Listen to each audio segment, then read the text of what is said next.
Let's discuss Regulation Ds, or as people colloquially call it, Reg Ds. Essentially, what they are, it's a exemption from the Securities Act of 1933.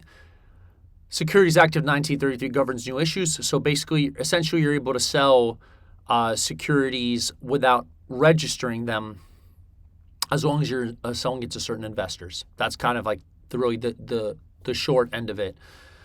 But essentially, you can avoid registering securities. If you're going to do a Reg D, you would have to just file Form D. And there's three types. There's 504s, 506Bs, 506Cs. 504s are, you can only sell up to 10 million in a year, which is small for the securities world, a small offering. And there's no real restrictions on accreditation, but there is restrictions on marketing. So you actually have to get it state registered if you want to market. Otherwise, you have to, it's similar to Reg D 506B, where you got to be quiet about the marketing. You can't mass market. Now, 506B, you get the benefit of raising as much money as you want, and you don't have to register with the states. You just have to notice file in the states. That's all they can require you to do, and then you file Form D with the SEC.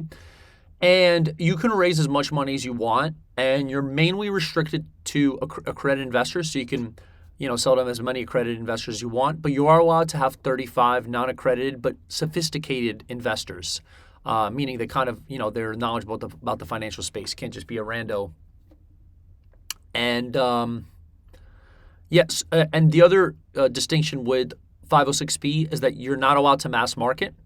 And just, another thing is you don't really have to be, it's not as strict of a process of verifying if someone's accredited for a 506B as a 506C. So that takes us to 506C. You can raise as much money as you want as well, like a 506B, but now everyone has to be accredited. So there's no non-accredited investors. And you are allowed to mass market, but they're strict on verifying that everyone's accredited. Just kind of like a reminder, accredited investor is, let's say if you're single, you make $200,000 the last 2 years, expectation to continue. If you're married, it's $300,000. 1 million net worth excluding primary residence if you're single or married. If you have an active 7, active 65, active 82. If you're like officer, director, partner of the company selling securities, if you're part of, if everyone's accredited in a like company, for example, or an entity, the entity becomes accredited. So there's other, but those are really the main ones. So, so in a nutshell, Reg Ds, they allow you to avoid, it's an exemption from the Securities Act of 1933, so you can sell it if you're going to either sell it in a restricted quantity or you're restricted to who you can sell it to. So it kind of makes sense.